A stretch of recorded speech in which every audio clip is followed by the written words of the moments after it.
Rams house. Welcome into a brand new episode of the Rams Report. Today, guys, we're talking more draft. We're just 10 days away as we are filming this on Monday. Happy Monday to you, by the way, if you're watching on Monday.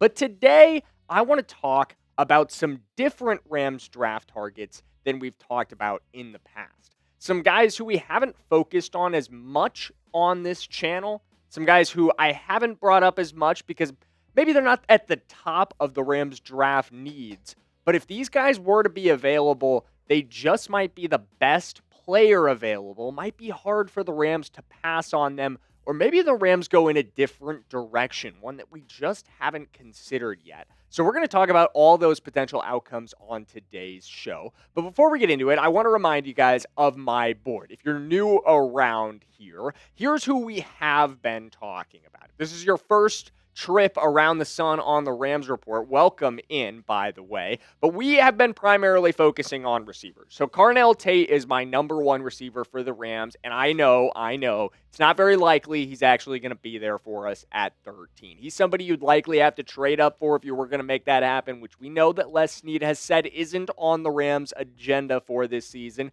Could be a total smokescreen. But Carnell Tate, I do think, fits a lot of what you need, as does Mekhi Lemon in very different ways. They offer very, very different things, but I think both of their skill sets add a lot to this offense. Kenyon Sadiq would also be a very interesting option. If those two guys are gone, then you can lean very heavy into 13 personnel. And then we've also talked about guys like Casey Concepcion and Jordan Tyson, as well as Omar Cooper, who would be just off this list if I was to make it 6 people long. But we're not going to talk about any of those guys today. None of them at all. Not after this point of the video. We're talking about 3 entirely different, entirely new draft targets for this Rams team, and none of them are receivers. No receiving options today. We're talking defense. We're talking guys along the offensive line, which I know, the horror if you're a long-term viewer of this channel, but we will get into it all very shortly. But before we do, if you're a huge Rams fan and you're new around here,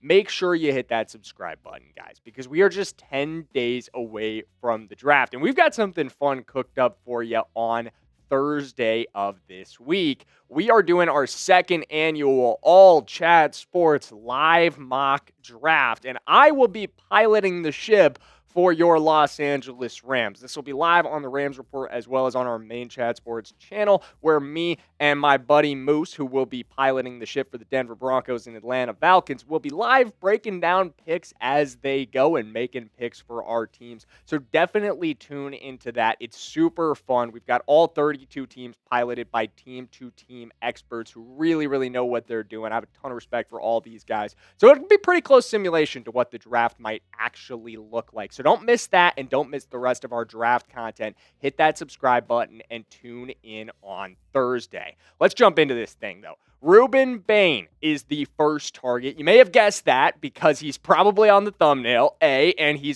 was right next to me when we opened the video. But Rueben Bain has unfortunately been in the news over the last 24 hours for a situation that occurred in the last couple of years that is very unfortunate. Ollie Conley reporting last night, Rueben Bain was cited for careless driving after a March 2024 crash in Miami that left a passenger in a coma. That passenger, a 22-year-old student, died 3 months later. NFL teams are aware and investigating per sources. This is true, 100%. And it wasn't reported very much at the time. It was very much kept private. It has come out at this time, but it was something that the police were 100% aware of and had thoroughly investigated. And as Ollie Connolly would note, not in his initial tweet, which I think there's a reason he did that, these charges were dropped by the district attorney before the death of the 22-year-old passenger, which is an absolute tragedy. Might I add, a total tragedy that there was a loss of life in this situation, especially someone as young as a 22-year-old. However, I think it is very important that we are all aware of the situation as it actually is, and not as Ollie Conley maybe wants it to be in a one-tweet report that he put out there. The deceased's family in his report, which he buried deep into the article, they have asked for privacy. They have wished Rueben Bain well in his career. They acknowledge that this situation is incredibly unfortunate, but also that it was entirely an accident, that it was not done out of malice, that there was no alcohol involved, there was no drugs involved. He was cleared of charges. There's no investigation against Rueben Bain. It is an incredibly unfortunate situation, but it is an accident. I think that is something that we absolutely need to understand about this situation. And I don't think at the end of the day that an accident will take Rueben Bain off the Rams draft board or any other team's draft board. At the end of the day, I think that is the situation as it is. I think teams, according to several insiders who are close to this situation, are comfortable with Rueben Bain's explanation of the situation and understand that he feels a lot of remorse for the way things went down, that it was an accident, though, that accidents happen at the end of the day. This is just an incredibly unfortunate one. But it is likely, even outside of this, not likely, but it is possible, even outside of this situation, that Rueben Bain slides in the draft. Even before this was reported, Field Yates put out a bold prediction. He said, "We wanted bold, so how about this? Miami edge rusher Rueben Bain Jr. will go outside the top 12 picks. Bain is an exceptional player, and there is no shortage of teams with a pass rush need to pick in the first 12 spots, but he is going to be an outlier in the first round as the first edge rusher with sub 31 inch arms to get picked there. There are some scouts who are skeptical of a team taking an outlier super early. The teams that could take a chance are the Saints, the Chiefs, and the Bengals, but there's a chance he's still there in the teens. I think there is a slim but in existing, chance that Rueben Bain is available for you at 13. It's not a 0% chance. And a lot of it just comes down to the arm length. I don't think the accident is what's going to knock him off teams' boards. I think if he does slide on draft night, it is going to be for something that he, at the end of the day, cannot control, and that is his natural build, his natural composition. His arm length is very rare. It's very outlier sized for a defensive end, and really just for a human being of his size and height in general. He has very short arms. That's the truth of the matter. And they're an outlier for an edge rusher who is successful. You've probably heard there has never been an edge with double-digit sacks with that kind of arm length. I don't know that there's ever been someone with that kind of talent that Rueben Bain has, with his ability to be disruptive, though. And if he slides to 13, he would be very hard to pass on if you're the Los Angeles Rams. And we know the Rams met with him at the Combine. So we know this is someone that they've considered. This was probably something that they asked him about at the Combine, the whole accident situation. Again, it's important to note, I don't know if I 100% said it, NFL teams had been aware of that for months. They had been aware of that for the entire pre-draft process. They were 100% on board, not on board, aware of the situation and in tune with what was going on to ask him questions about it. So I'm sure that came up in the discussion with Rueben Bain. And I think it should be a discussion that the Rams could continue to add in the pass rushing unit. Of course, I think we have a really good young one. But I think there's a question mark at the end of the day with what the future of this unit looks like. I think that's more what you have to consider. Maybe it's fine today, but Rueben Bain could play a role year one for you more rotationally. And then at the end of the day, he could be what allows you to have flexibility with the number of pending deals that you have coming down the line. Puka needs his money. Kobe needs his money. Byron Young is going to want a big check. Warren McClendon's going to want a big check. At the end of the day, you can't pay all of these guys. There's just not enough room in the cap space. So somebody has to go, and if you draft Rueben Bain, it probably sets up Byron Young as the guy who would be most likely to exit, but that would allow you to be more cap flexible. That would allow you to, hopefully, if Bain is the hit that you hope he can be at 13, move on from Byron Young and have that pass rushing presence not even take a step back, maybe even it takes a step forward with Bain's talent. But I want to hear from you. What's the biggest need on the Rams roster? We're about to talk, we just talked about edge, which is a new position for us on this channel. We're going to talk about two other positions in just a minute here as we progress through today's show. We're going to talk about two other players at two positions we haven't discussed yet.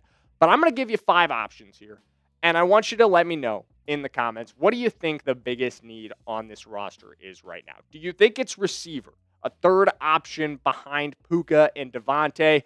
Do you think it's edge? Do you think it's another pass rusher for this team like we just talked about with Rueben Bain? Do you think it's linebacker, continuing to build out that inside linebacker unit behind Nate Landman, maybe a replacement for Omar Speights or at least a running mate for Omar Speights? Do you think it's the offensive line? Not a lot of depth for that unit. I think the starters are solid, but you could definitely add to the guys behind them. There's really nobody there right now. Or do you think it's the secondary? Do you think it's need to continue to add depth behind our new starters in Trent McDuffie and Jalen Watson? Let me know in the comments by typing the abbreviation for each position. Which one do you think it is in the comments below? And let's keep rolling here with an option at linebacker. If you were typing LB a minute ago, if you're currently typing LB in the comments, you're going to be very happy to hear us for the first time on the channel discuss Sonny Styles. I've been hearing you guys in the comments. I know, and I totally get it. At the end of the day, Sonny Styles is really, really fun. He is maybe, and honestly, probably just the best athlete in the entire class. He's freaky, man. Like, watching this dude at the Combine, and if you don't sit down to watch the Combine every year, it may not stand out as much for you. But I have, every year for the last 4 years, a couple times in person, I've had the opportunity to go do it. And when someone lights it up like this, it just blows you away. I mean, look how many of those numbers on that card are close to 10 or at 10. Unbelievable athlete. Truly, truly unbelievable athlete. And he could definitely fill a need for you. This inside linebacker room, obviously Landman got his money last season. I think we saw him take a little bit of a step back after he got that money. But I do think you invested in the right way there. I think if he can get back to who we saw early on in the regular season, before kind of late on in the year and in the playoffs, then absolutely that's a great contract to have, and you can trust him there. But he needs a running mate. I think Omar Speights needs a little more competition in this room. I don't really trust Troy Reeder. I like Sean Dolak, but I don't know if he's ready yet to be a starter. Outside of that, you really got nobody in that room. Jesse Luketa, I'm not putting him out on the field. But at the end of the day, it is really hard to see the Rams, even despite that need, using a first-round draft pick on an inside linebacker. And if you're a long-term Rams fan, you know that just as well as I do. But if you don't, if you're not aware, they don't do this. At the end of the day, they just don't really draft this position, period. I think they've drafted 7 in Les Snead's entire tenure across all 7 rounds of the draft. They have drafted 1 inside linebacker in the first 2 rounds in Les Snead's entire tenure as Rams general manager. Mind you, he is going on year 14 as Rams general manager. And the last time he did it was 2013. Alec Ogletree, 30th overall, who actually did play a little bit of outside linebacker as well. But outside of that, Ernest Jones is one of his highest drafted inside linebackers. That was done at the 103rd overall selection in the middle of the 3rd round. And then Micah Kaiser in the early 4th in 2018 with the 147th overall pick. Those are his 3 highest drafted inside linebackers. As good of a player as Sonny Styles is, and mind you, he is a really good player. I think there's some raw refinement that's still needed there, but man, the ceiling with this dude is unbelievably high because of the athlete that he is.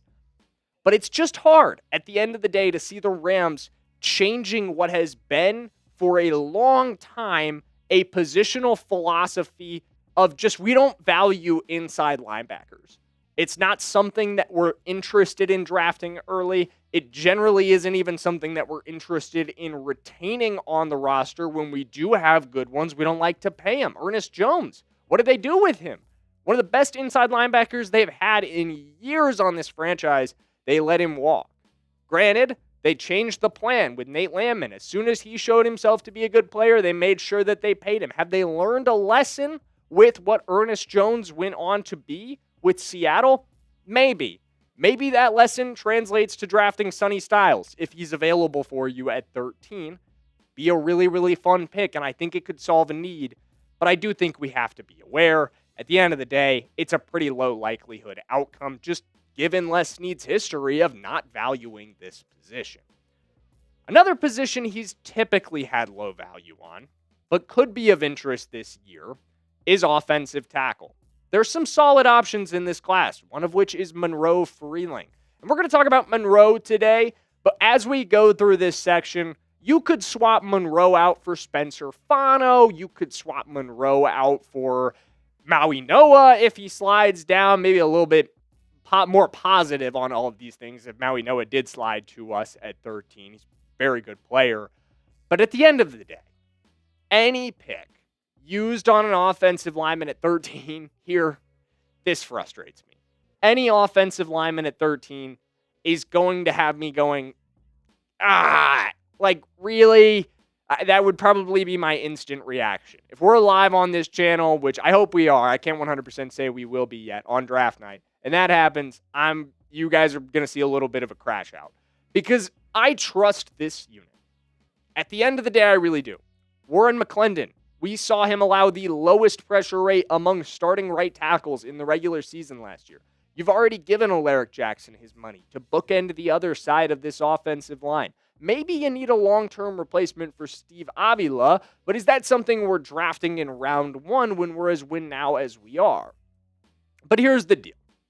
Until you pay Warren McClendon, you're going to keep seeing teams mock Monroe Freeling, Spencer Fano, Francis Maui Noah, all of these Caleb Lomu, all these offensive tackle options, you're going to continue to see him mocked at 13. And those questions remain fair. Until he's locked up on a long-term extension, it remains at least an idea that the Rams, as luxury-bound as they are this offseason, with a roster that is set as it is, could just spend this pick on something for the future.